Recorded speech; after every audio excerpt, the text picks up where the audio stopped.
Let's see. Let's wait for it. Did you put it on public? Mm-hmm. Hi, everyone. Hi. Oh, man.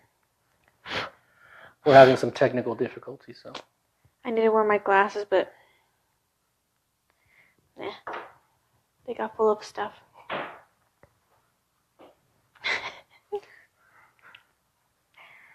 So I made ribs for dinner, and my dogs are upstairs right on top of us, and they're picking up their bones and they're dropping them, and you can actually hear it. That's how loud they are. I'm going to share the video. We're going to introduce you guys to a share giveaway if you want to get that started so I can share the video. So if you share the video, it's like you share the video, we put your name into a drawing so you can win one of these. It's the Fetal Doppler. We did a video on this a while back. It checks fetal heart tones. I think it can also be used for pedal tones, right? Yeah, this will pick up pedal blood flow, which means blood flow to your feet. A lot of people can use it if you're diabetic, just to make sure it's a little pink you have correct blood flow to your feet. So it can also be used for that. So it's not just for if you're pregnant. So if you share the video, if you share it to a group, I know a lot of the women shared it to Esure, a lot of Esure groups, the last video. So if you guys can share the video to groups, it'll actually get you in double times, put your name in 2 times for the drawing. So you have a better chance of winning. Let me just share this video real quick. Do you have anything you want to start with? Well, no, I just wanted to say that we did get a lot of responses related to the Bleeding Edge. It is a documentary which will be coming out on Netflix in July, and we're really looking forward to for everyone to see it. It was excellent. We actually flew into Baltimore, and from there we drove to New York. 3 hours. 3.5 hours, and then we stayed to watch the documentary, which was excellent. Got to meet a lot of people that were already that we knew of, but not in person. And even though I have been witness to the majority of things that have been going on in the documentary as far as women's health is concerned, it was still shocking to kind of see it talked about right then and there, as far as making me aware of something that I was already aware of, but even more so. And so I'm sure that it's going to have some real shock value for most of America when they see it. And we really, really encourage you, if you don't have Netflix, to just go to someone's house to watch the documentary when it comes out in July, because I think it's going to raise awareness. And when you think that it doesn't affect you, it absolutely affects you. It affects not only yourself, especially if you're a woman, but it affects your family, friends. And so what you have to understand related to what the documentary is about, it's talking about medical devices and the problems with medical devices and how it gets through the system, through the FDA and approval. And then once it's approved, how it's being managed by doctors across the United States. What most people don't understand is that the system is significantly flawed. It was designed to protect women and designed to protect Americans. Excuse me. 1 second, guys. There. Sorry. It was designed to protect Americans, and what it's ended up doing is it's a standard of management that everybody's been able to work around. If you want to put something out on the market, there's absolutely ways to get around to work within the regulations, to get around safety precautions, to make it easy to put something on the market that can actually harm someone, that inevitably ends up harming someone. It's easier to get something on the market than it is to get it off the market once we find out what the problems are. And where we are as doctors that are failing patients is that we accept that it's been passed by the FDA, and then after that, we ignore all of the problems that are associated with it. Now, we're not just talking about one device such as the Esure. We're talking about the Novoa. We're talking about vaginal meshes. We're talking about the Mirena IUD, the Paragard IUD. So there's a lot of different devices that have been placed on the market. The most recent one has been the morcellator or morcellation, and the use of morcellation to remove uteruses during laparoscopic surgery. We found out that there's a lot of problems related to that as well. So these are just a few of the topics that were discussed in the documentary. And so let's take one at a time. We know that if I wanted to be cynical, this is how the system works. I design a particular product that I want to put on the U.S. market. What I figure out is that try to make it look like something that's already been on the market. Now, mind you, it doesn't matter whether or not that device was recalled for a different reason, but as long as it looks like something that's already on the market, then I can piggyback the research related to my product as long as I can prove that it looks similar enough to the original product to get it on the U.S. market. Then I only have to do one trial, of which the FDA believes or takes my word for it as to what happened during the clinical study. So if I'm a multi-billion-dollar corporation, all I have to do is incorporate a few doctors to run a study that has anywhere between 50 and maybe 1,000 people in it. I incentivize them to work with the product, and if I get to look at the data, I can actually restrict certain amount of information in the data, and therefore I can make my product look much better than everybody else's. And then I, being on the honor system, remember, this is billions of dollars that can be made. On the honor system, I just present that data to the FDA in its restricted form, and then the FDA, because it's so large, takes my word for it, and then allows the device to go through further studies, clinical trials. And if it gets approved, then the FDA puts its stamp of approval, and then I can go ahead and start teaching doctors on how to place the device. Now, mind you, as doctors, we expect the FDA to have done the proper research on it because we're very busy, and many times that's exactly what has not happened. So now I get trained on a device that got through a very small clinical trial compared to how many people it's supposed to affect. And then months or years later, then we start seeing what the problems are with the device. But now, since I'm the doctor and since I know so much, I'm using this device, I'm making money on the device, and therefore I'm ignoring the new data that's coming out, or it's, you know what, just like every device, there's going to be complications, so I just take it for granted that that's part of the complications within the risk. And so the product continues to be kept on the market, and then it keeps hurting women, it keeps hurting people, and then the FDA is reluctant to pull the product off the market until it really hurts people, until it causes so many problems, so many deaths, that it's forced to pull the product off the market. So this is what happens with a variety of products. We're talking about hundreds of products, if not thousands of products, get through the FDA system this way. And after the fact, we as doctors are not doing what we're supposed to, because we continue to put the product in even though we see that there's problems with it. And we chalk it up to the fact that, we expect there to be complications with every device, and then that's what's going on there. And that's exactly what went on with the Esure. And now, after 26,000 adverse reports in the United States alone, it's been pulled off of every other market except the United States. And the reason why it's staying in the United States is because it is protected under a Class 3 protection, pre-market approval, that you cannot sue Bayer for a defective product. Now, Bayer is still having to face legal issues with it. They're trying to pull it off because of the fact that attorneys are saying that it should have never gone to on the market, and that was deceptive or incorrect or improper to begin with, and that's what a legal issue that's going on right now. But doctors also make a lot of money placing these devices. So where has the failure been? Of course the failure has been the FDA, but more so than anything, the failure has been the doctors, because doctors are required to be certified in the placement of Esure. Not only placement, but also to be able to handle complications related to it. And if you don't know how to handle complication, you shouldn't be placing the device in the first place. And yet, I'm calculating that probably only 1% of the 58,000 boarded OBGYNs by the American Board of Obstetrics and Gynecology actually know anything about the Esure or how to properly manage it. So literally thousands of women every single day are being improperly managed by doctors on how to, or dismissed by doctors related to Esure, and also then they're being managed improperly.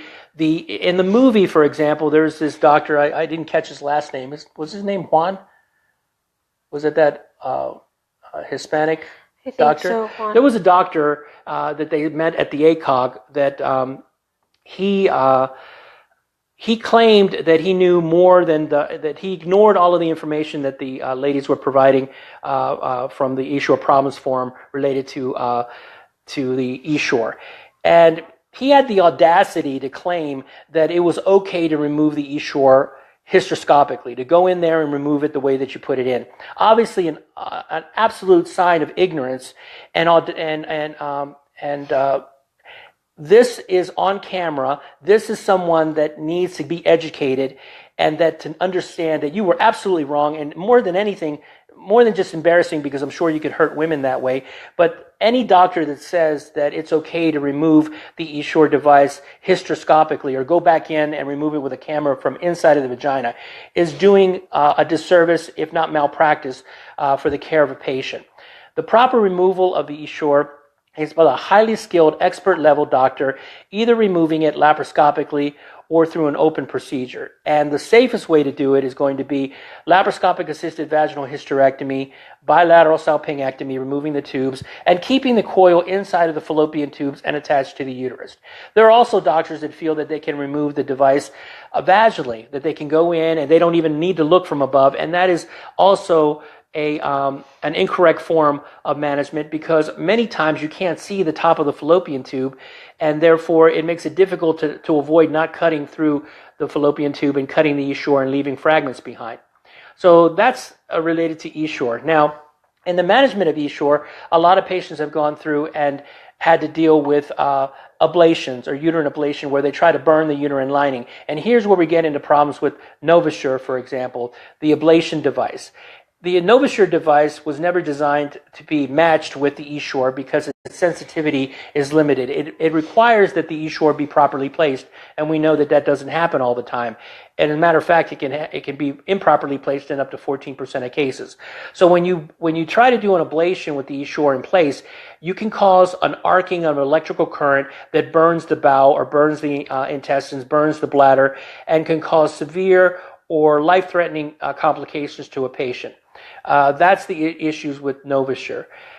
Something that's has caused even more problems than Esure has been the vaginal meshes. The vaginal meshes have been associated with over 65,000 lawsuits, because these vaginal meshes cause an inflammatory response like the Esure, and cause chronic pelvic pain with intercourse, and erosion of the vaginal mesh, even when properly placed, through the vagina, which makes it impossible for the patient to have intercourse. Either she's bleeding all the time or she's having pain all the time.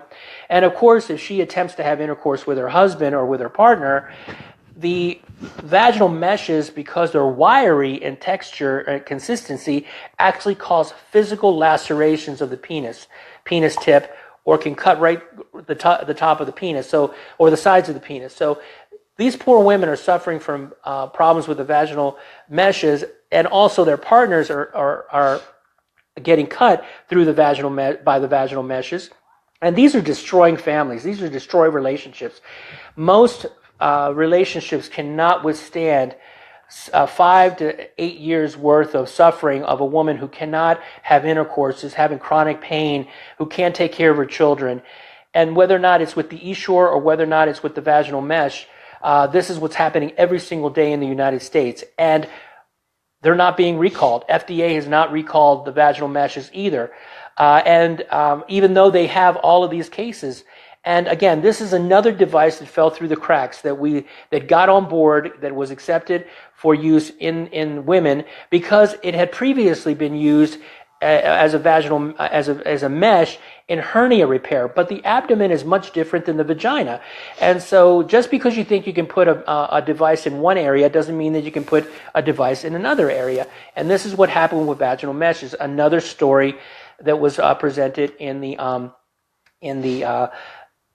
documentary The Bleeding Edge. The third subject was orthopedic devices made out of cobalt. Now, we have seen that there are a lot of orthopedic devices that have been recalled, especially hip devices, because they're fragmenting the bones that are introduced into it. In this particular device, cobalt was leaching into the abdomen or into the area of the insertion, and also it was leaching into the body and also producing cognitive changes. So the study, or there was actually PET scans done, which I thought was a very interesting subject. For all of you ladies that are suffering from cognitive changes, either whether it be with the vaginal meshes or with the Esure device, specifically associated nickel, it might be a good idea to do a PET scan before you have the Esure device removed, because I'm wondering whether or not the same effects of the cognitive changes, the Parkinson's-like problems, the Alzheimer's type characteristics are similar to what's going on with cobalt orthopedic devices. Interesting comment that I learned, or interesting subject matter that I learned from the documentary, which was an excellent storyline there. What was the fourth one? I can't remember what the fourth. The DaVinci. The DaVinci. The DaVinci. Let me tell you a story about the DaVinci. Because here's when you really, really see where money plays so much of a part of actual medical care. The DaVinci came out not as an OBGYN related device. It first came out as in the treatment of in the management in other specialties. But lo and behold, OBGYNs were catered to about, hey, listen, the newest and greatest device out now is the state of the art is that you got to learn how to use this robot to do surgery. And we're going to go ahead and train you. We're going to, make sure you're proficient in it, and you can charge a lot more money with using the DaVinci. And we're going to market you in your own market area. We're going to make you the robot doctor. And that's what actually happened throughout the United States. And I already saw the writing on the wall related to the adulterated nature of medicine related to the DaVinci. Why is that? The DaVinci is not necessary for laparoscopic surgery. Now, in the hands of an expert, it can shorten the amount of time that's required. It can improve outcome. But because you're on a learning curve, the first few cases, the first 10 to 100 cases using the DaVinci can actually be detrimental to the patient. Now, again, I'm not talking in terms of the experts that know how to use the DaVinci. I'm talking about all of those novices that were experimenting on women as guinea pigs, learning how to use the DaVinci. And now some doctors keep their proficiency with the DaVinci by doing simple procedures such as a tubal ligation using a DaVinci. Are you kidding me? You're going to make 3 to 5 port sites in a woman to take out her fallopian tubes when you can do it with 2 or 3 minimally sized port sites using traditional laparoscopy. Okay, this is where we're talking about the adulteration of medicine, because doctors then said to keep up with the medicine, to keep up with the science, I got to learn how to do the DaVinci. Mind you, I have no business even trying to use the DaVinci, but I'm going to go in there and I'm going to just remove a fallopian tube. It's going to take me 3 hours. It'll take me 3 hours to remove a fallopian tube when it would normally take me 15 to 20 minutes with traditional laparoscopes. But I'm going to go in there and start training on my patient and telling her, it's the best thing since sliced bread. And with all of these patients, I'm going to eventually get proficient enough so that I can maybe start doing a laparoscopic hysterectomy using the DaVinci. So if the doctors wanted it, the hospitals then had to get it. And the hospitals were spending $1 million on a DaVinci device and probably $30,000 a month on upkeep. And so the DaVinci manufacturer was making a lot of money providing a $1 million device, and all of these doctors were scurrying around trying to outmaneuver one another to make sure that they were proficient in the DaVinci, and a lot of them were screwing up. A lot of them were causing bowel lacerations, uteral lacerations, lacerations, and lacerations of the uterus, causing them to, in emergency cases where patients had to be open. Now, I'm not suggesting the DaVinci is necessarily a dangerous device. It's not. It is a state-of-the-art device, but it is something that requires a great deal of experience, a great deal of talent. For those of you that remembered how to drive a clutch on a standard, you know darn well that it took you weeks to properly learn how to drive a standard car. Now all of us drive an automatic, but back in the day when I learned how to drive a stick, it took me weeks to learn how to drive a stick. Now, can you imagine if that's what you were doing in a human body? You could do it automatically, or you're going to do it manually and learn how to do it that way. And mind you, there are no simulations when it comes to the DaVinci for the majority of doctors that are training on it. They get proficient with 5 or 10 surgeries, and they cause problems. Now, here is the kicker. The DaVinci, just like with laparoscopic surgery, that is all laparoscopic, none of it is done vaginally, there is a problem with patients that have issues with autoimmune responses, such as the vaginal meshes or the Esure. What we found is that the vaginal cuff becomes weakened in these particular patients, and there is a significant number of patients that have vaginal cuff separation or extrusions. And if the vaginal cuff, which is where you remove, which is the top portion of the vagina where the uterus used to be, if you remove the uterus, then you leave an open space. And if you leave an open space and you don't close it properly, like closing the end of a sock, it will open back up, and the bowel will fall right out of the vagina, and the patient will be exposed. Their bowels will be exposed, and that's a major surgery, an emergency case surgery. So what's happening is that with the DaVinci and with traditional laparoscopic surgery, it is difficult to run multiple sutures through the vaginal cuff, through a laparoscopic or from above. And so because they were inexperienced, doctors were not putting enough stitches in, and because they didn't know that there was an autoimmune reaction going on, they weren't putting enough in to begin with. And we've stressed to patients, if you're going to have the DaVinci or you're going to have traditional laparoscopic surgery where you're removing the cervix, make sure your doctor is putting in enough stitches, because there's a high risk of the vaginal cuff opening and your intestines falling out. And that happened to a number of ladies with the DaVinci surgery. Other issues with the DaVinci, ladies, is this. The DaVinci requires, on average, 5 port sites, of which at least 2 of them are double in size compared to the other port sites. Now, there are some great skilled DaVinci laparoscopic surgeons where they only need a single port site out of the center in your belly button. But it can really, really screw up the appearance of your belly button if you use a single port site that's 3 times larger than normal.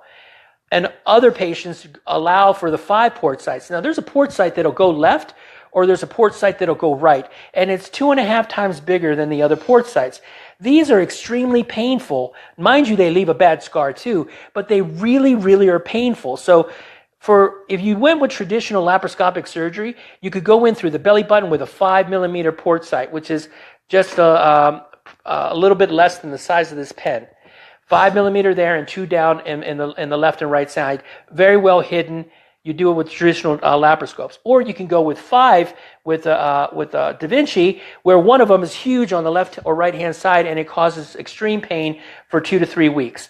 So these are the other issues that I was having with DaVinci. Because DaVinci is more difficult and it's on a learning curve, there are patients that were required to undergo 3 to 5 hours worth of surgery that would normally take 1 hour with traditional laparoscopic surgery. So this is the adulteration of medicine as far as I was concerned, where every doctor that was worth anything was scurrying to try to learn how to do the DaVinci simply to keep up with other doctors that were advertising how great they were and that they were the best doctors in town, which was motivated because of all the advertisements that the robot was the best way to go. We have now found in the studies that the robot doesn't necessarily improve any outcome in obstetrics and gynecology. Maybe in other specialties, but in obstetrics and gynecology, the robot does not necessarily improve the outcome for a patient with either removal of Esure or traditional hysterectomy or salpingectomy. Now, I've spoken quite a bit, so I'm going to let Danielle talk for a few minutes, if she hasn't fallen asleep already. Did you want to do questions? Sure. Let's. What questions? Do any of you have any questions regarding anything he's gone over? It doesn't have to be Esure related. Could be any OBGYN questions. We have gotten a lot of questions now. Because Esure is associated with so many failures leading to pregnancy, there's been a lot of patients that have been worried about what do I do if I have a pregnancy with an Esure in place. My recommendations are, number one, absolutely try to get an ultrasound to determine how many, if those coils are in the right place. Now, even if they're in the right place, they can still fail. But there's a lot of doctors that were putting in too many coils or they put them in the wrong place. So sometimes the ultrasound can't identify if they're really in the fallopian tube. And if that's the case, then although generally we disagree with it, an x-ray might be a good idea just to find out how many coils you have in there and where are they actually located. If the ultrasound can identify the coils in the fallopian tubes, how far into the uterus are they? Because if half of that coil is located in the uterus, then you have a significantly increased risk of rupturing of the amniotic sac, leading to premature delivery, premature birth, stillborn birth, or miscarriage. And so that's really important. I recommend that all patients that have an Esure baby or are pregnant with Esure in place, that they do get serial ultrasounds, that they prepare for an early delivery by the use of betamethasone, and that they absolutely be monitored by both your general obstetrician as well as a maternal fetal medicine specialist, and plan to deliver early in case that might be a situation that you may find yourself in. I don't think I see any questions just yet. Oh, there's...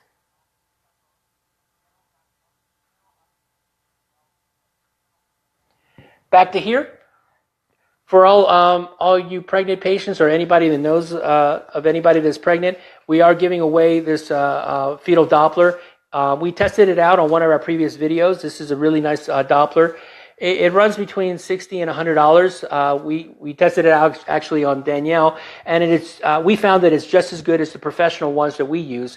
And this one happens to be pink if you happen to have a little girl, and so just to show you. And it's just a thank you for listening in on our commentaries, on our messages. And this is just like an informative sessions for giving you the opportunity to ask a question. So Google us and like us on Facebook, and we'll be glad to add you to the raffle. So Tammy states, I'm scheduled for hysterectomy May 3rd with a doctor from the list. He confirmed today DaVinci Assist. It says he days the only way he does them. I guess she meant to say. This is the only way they do it. Okay.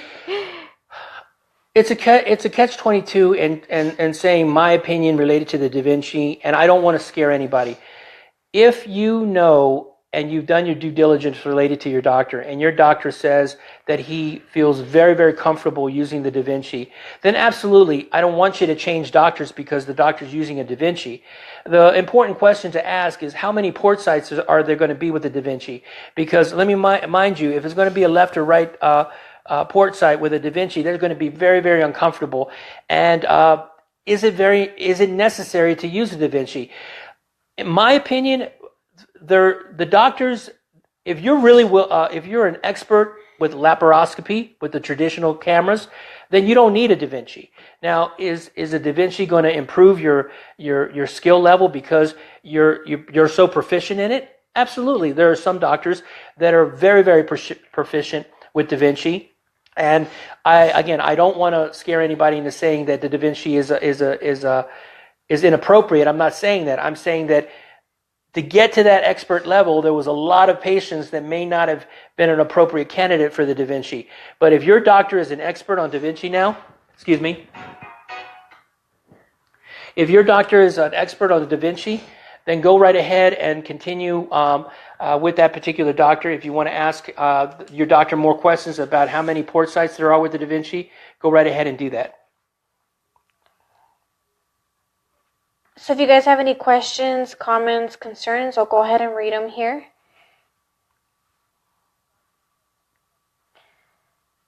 I'm just writing a few things down really quick.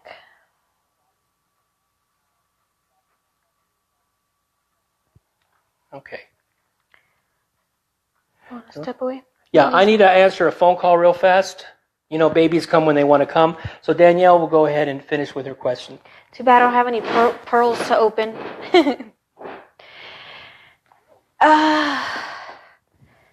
Okay, so what I'm going to do is, while we're waiting for him to come back, I'm just going to pretty much wait and look over all the shares that you guys have done, make sure everyone's in there. Like I said, if you share the video, he was only stepping away for like a minute or two, so don't worry about that. If you share into a group, we hope you can share, if you can share into any Esure group, any group concerning any of the products we shared right now. It will put you into the giveaway 2 times versus if you just share to a regular page, it'll put you in 1 time. If you do both, then it'll count as 2 for the page and 1 for where you shared it normally. So, and I think we'll announce the winner tomorrow, and it's a fetal Doppler tone. For those of you that didn't see it earlier, a lot of people are like, oh, well, I'm not pregnant. I read up on these, and actually you don't have to use these just for pregnancy. These can actually be used to detect circulation in the feet. For any people that have diabetes, you can actually check to see if the circulation in your feet are good, because as you know, with diabetes, circulation in your feet is very important. So that's also something you can look into. It's pink. So it's just pretty cute to have. Also, it can also be a gift for somebody that you know is pregnant. Good? Good. Told you it was just a minute. All right. Sorry, everybody. Babies come when they want to come. She's not ready. So. Okay, so I do have a few questions. Whoa.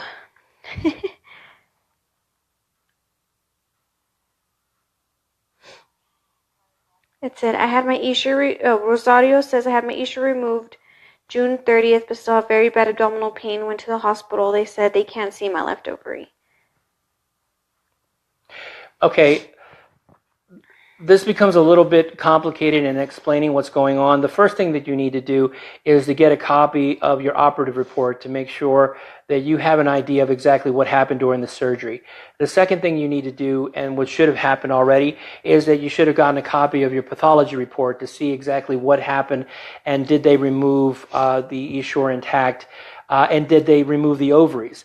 Now, in about 10 to 15% of patients, if you remove the fallopian tubes, you're going to have some effect on the ovaries. Some women start to go through menopausal symptoms or menopausal changes, even though they still have their ovaries. And in some cases, and we don't understand why, sometimes the ovaries start to disintegrate or atrophy after any type of manipulation of the fallopian tubes. Now, this happens with post-tubal ligation syndrome, which some doctors don't believe exists. I do believe that post-tubal ligation syndrome is actually a problem that occurs with the ligation of the fallopian tubes.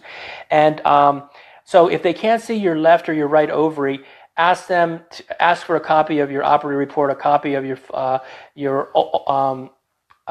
pathology report, and also then ask for the levels of your hormones be checked.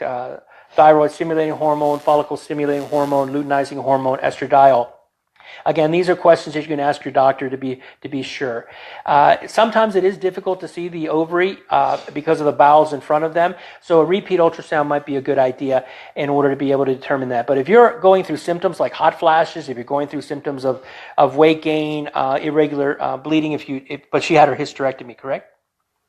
She had a hysterectomy? She had an Esure removal, but she didn't say how. Oh, so. if you, again, ladies, if you do have the Esure removed only through the fallopian tube and you leave your uterus behind, you still run a significant risk of abnormal bleeding, irregular bleeding. Up to 30 to 40% of patients still have problems with bleeding. So check these particular subjects out. Ask your doctor, maybe repeat the ultrasound, especially maybe there was the bowels were covering them, and it doesn't necessarily mean that your ovary is gone, but it also could mean that it's atrophied or much smaller than it was prior to the Esure removal. Okay, so we do have quite a few questions coming in. I'm sorry, go ahead. I keep remembering. For those patients that have had the Esure and it's been confirmed that it's in the wrong place or that it's not in the fallopian tube, please do not allow your doctor to do a tubal ligation on you. We absolutely know that fundamentally that, and by the bare recommendations, is that if there's a problem with your fallopian tube, if you've had an STD causing pelvic inflammatory disease, or if there's an anomaly of your fallopian tube, you're not supposed to have a tubal ligation following an Esure. So if you're getting your tubes tied with a Felshi clips, with elastic bands, or burned or something like that, and you already have an Esure device in that fallopian tube, you're just setting yourself up for worsening conditions, a worsening problem, maybe even an extrusion or damage of the Esure coil, because you're manipulating an already damaged fallopian tube with another procedure. Doctors are doing that, and frankly, they're not supposed to be doing it because it goes contrary to the recommendations of doing a tubal ligation with an Esure in place, because it increases the risk of an extrusion. Go ahead.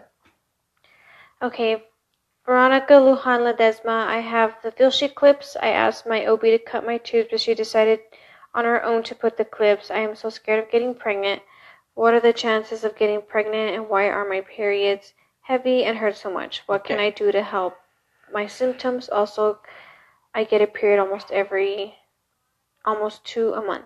Okay, the Felshi clips, which are little metallic devices that are placed on top, made of titanium, that are placed on top of the fallopian, or through the fallopian tube. I'm sorry, to each side of the fallopian tube. Most of the time, most doctors will place 2 Felshi clips per side because sometimes they slip off or they fall off.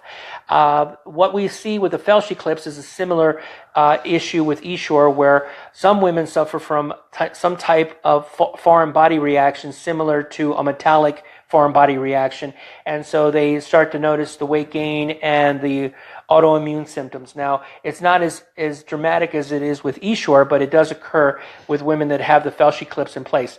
I have actually removed the Felshi clips, or removed the fallopian tube, and the patient has noticed a significant improvement in those foreign body reactions.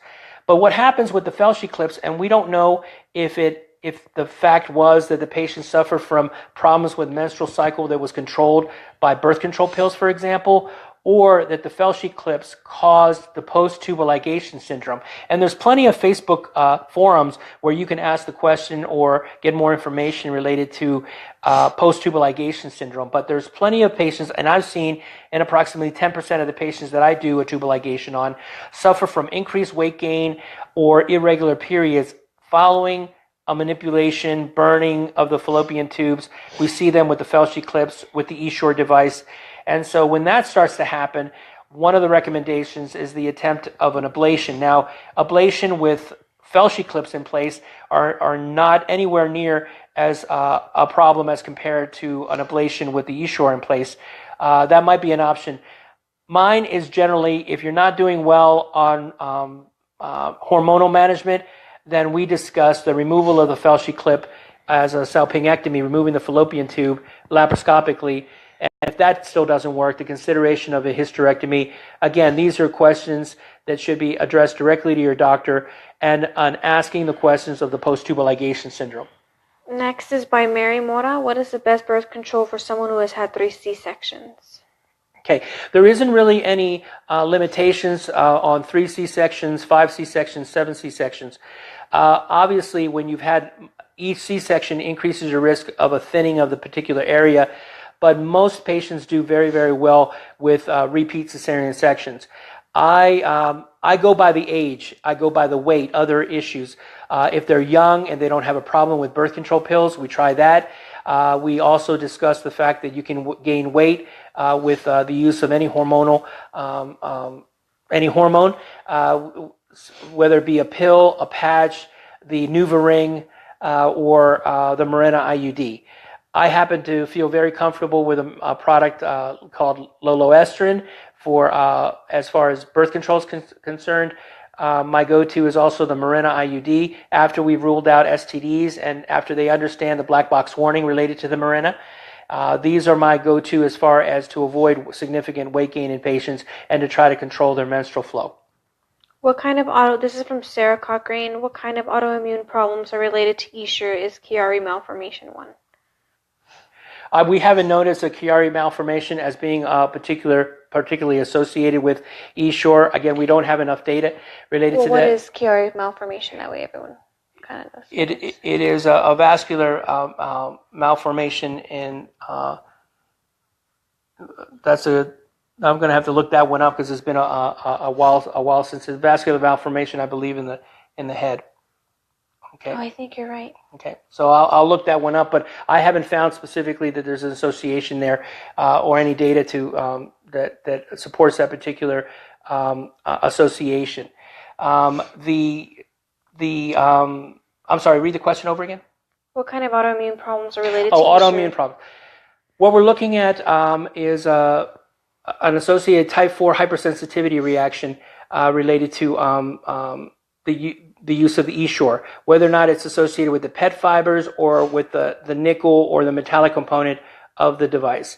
And because of this, the type 4 autoimmune reactions can produce symptoms such as rashes, cognitive changes, which might be related to Chiari malformation, but not because it causes the deformity itself, but in the inflammatory reaction related to the vascular system might make the symptoms worse.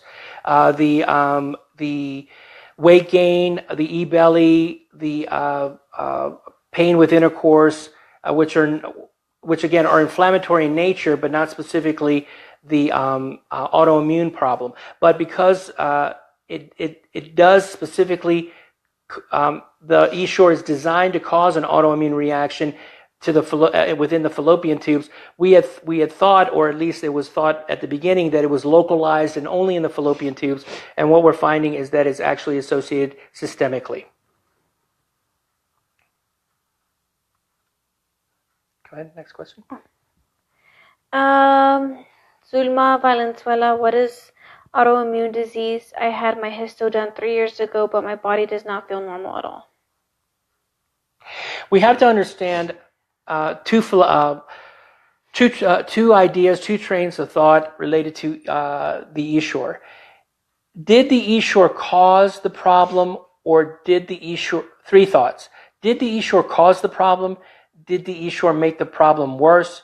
Or was that patient predisposed to have the problem in the first place? Three trains of thought.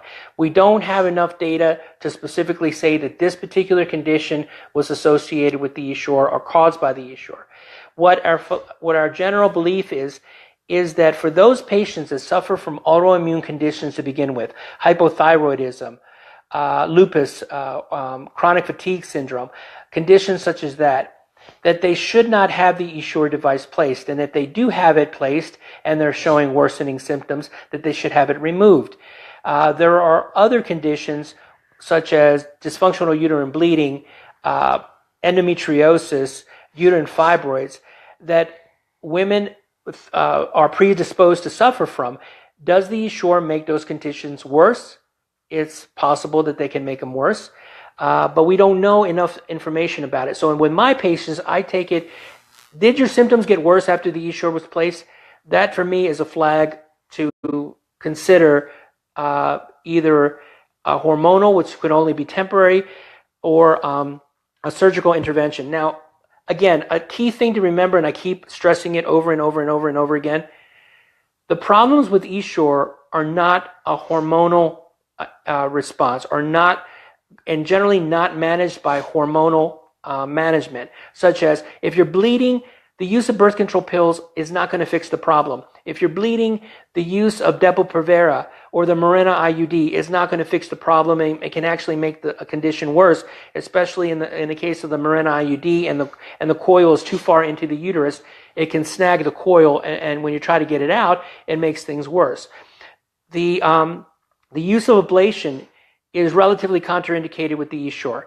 So I don't recommend the ablation because it can not only make things worse, but it can also potentially increase your risk of bowel or uterine burn because of the coil being in the wrong place, and you don't know that it's in the wrong place. And the Novoa device or an ablation device does not turn off fast enough, and you get an arcing of electrical current.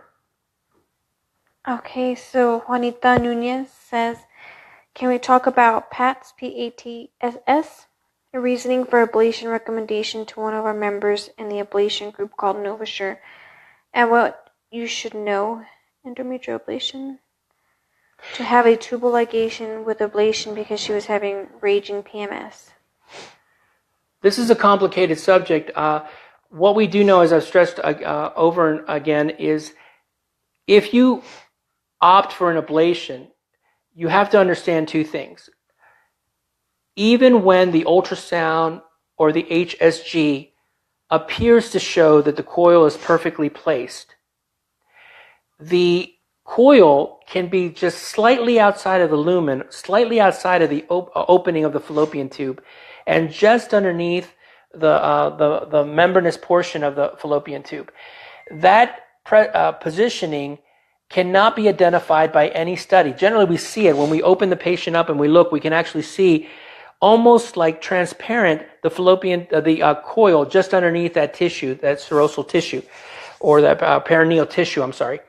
And so, any ablation technique, especially the Novoa, can run an electrical current. If that Novoa device touches the Esure device and the Esure device is in the wrong place, an electrical current can pass through, burn the fallopian tube, almost make the Esure coil explode with the tissue around it, and can cause significant damage around it. The ablation may also fail or cuts off or burns the tissue in the uterus, but there's this little gap, a space between the uterus and the fallopian tube where tissue can still grow. And this is associated with a condition known as post-ablation tubal ligation syndrome.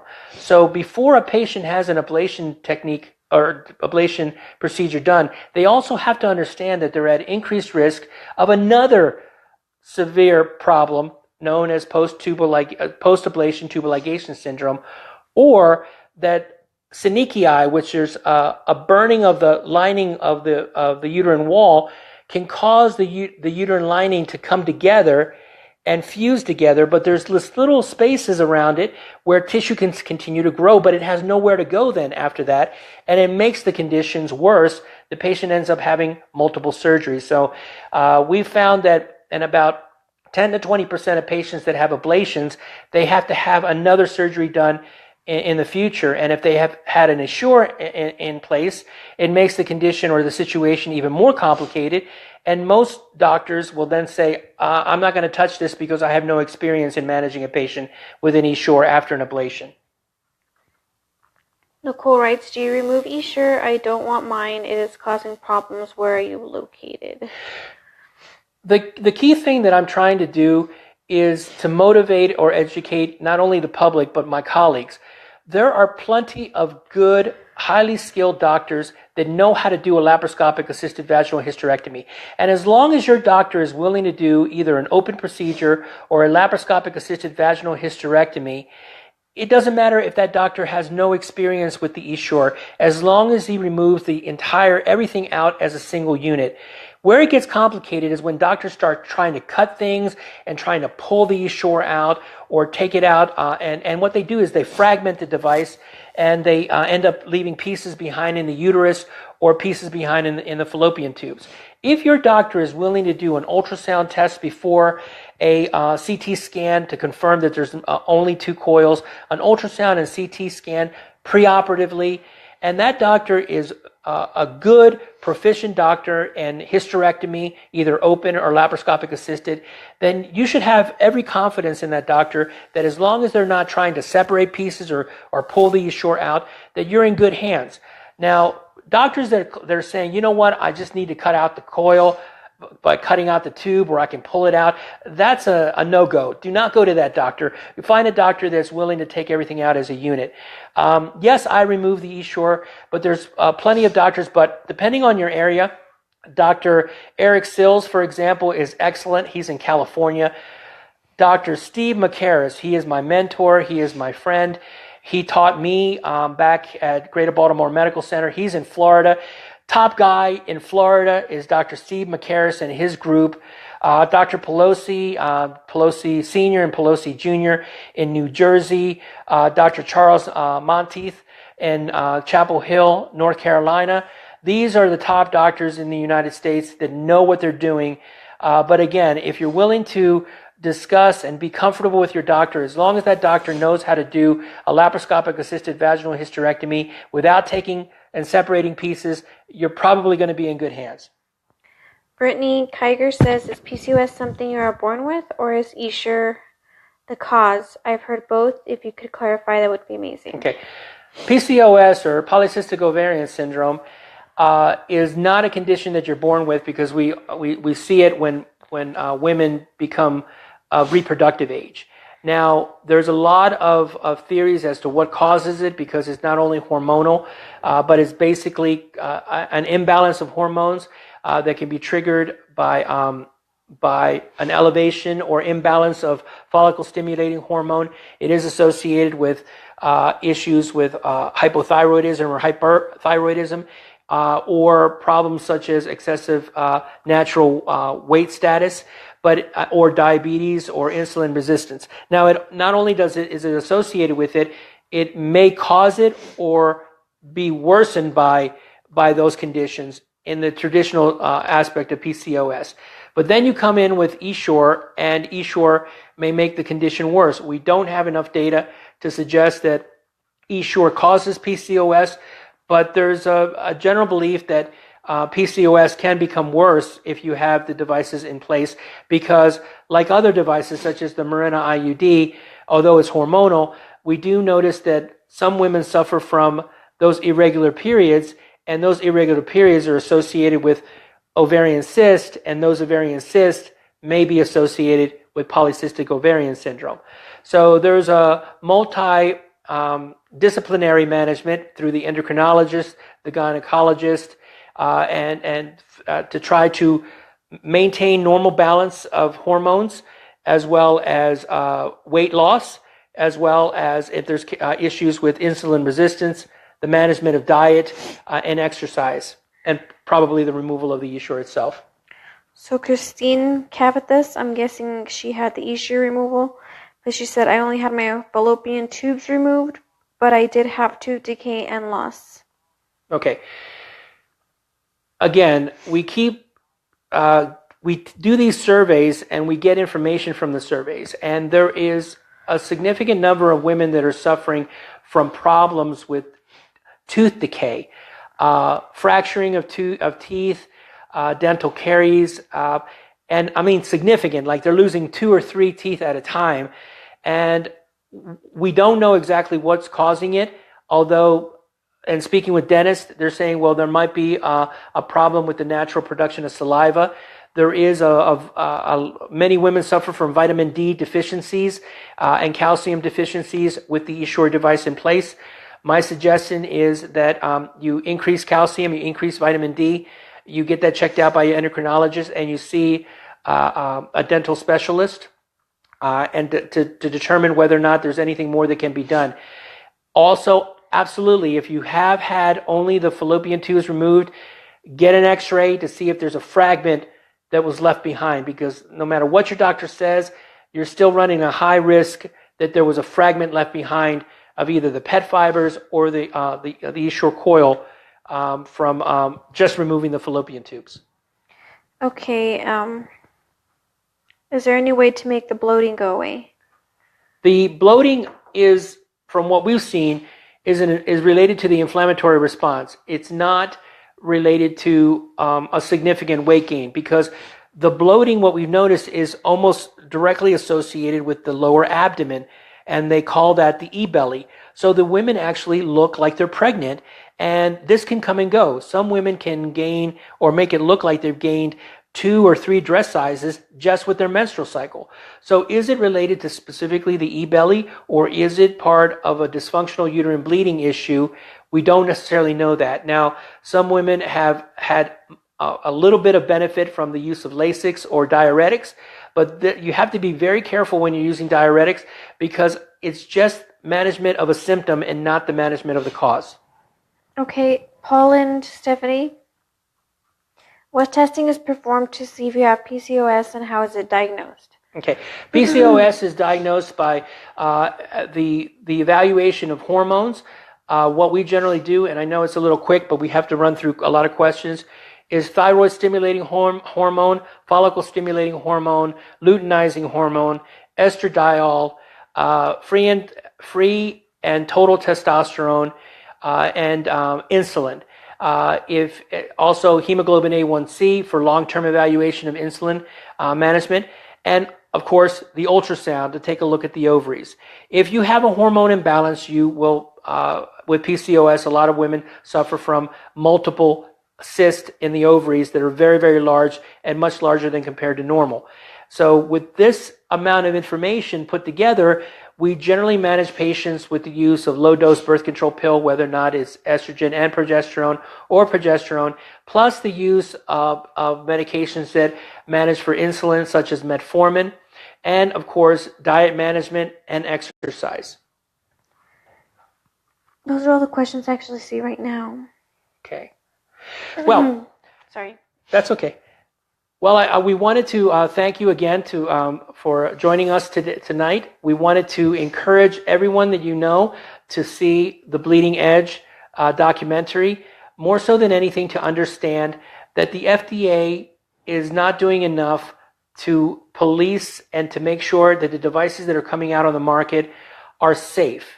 Most of what we're finding out is that the medical devices that are coming out are being piggybacked on previous medical devices that may or may not have been safe.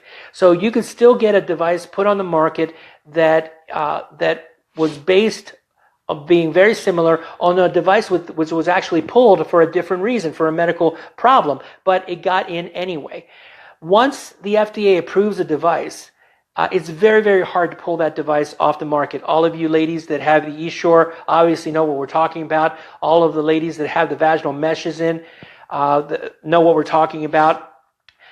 In other specialties, such as the orthopedics with the femoral devices, or the hip devices, as well as in cardiac, we're looking at the clotting devices that are meant to help us related to clotting. We're looking at a variety of and literally hundreds, if not thousands, of medical devices that have not been properly tested.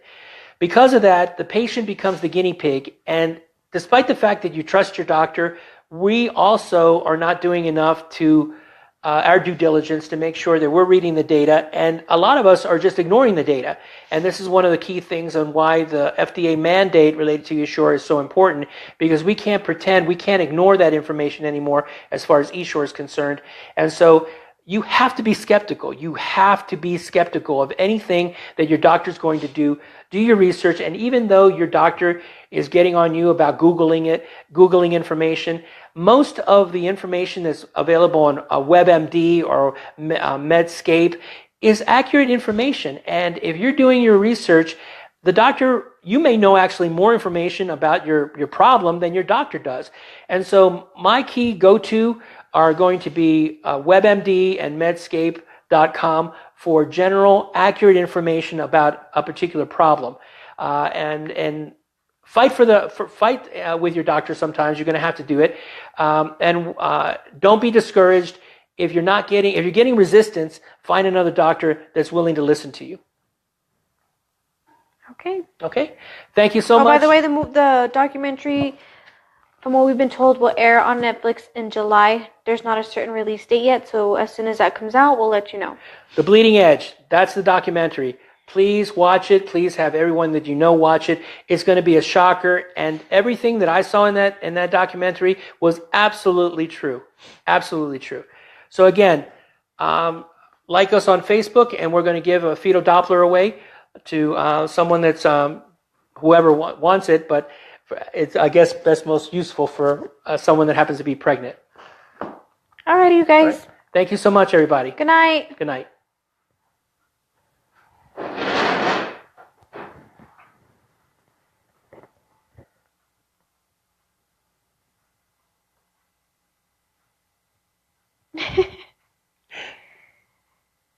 It's on the bottom.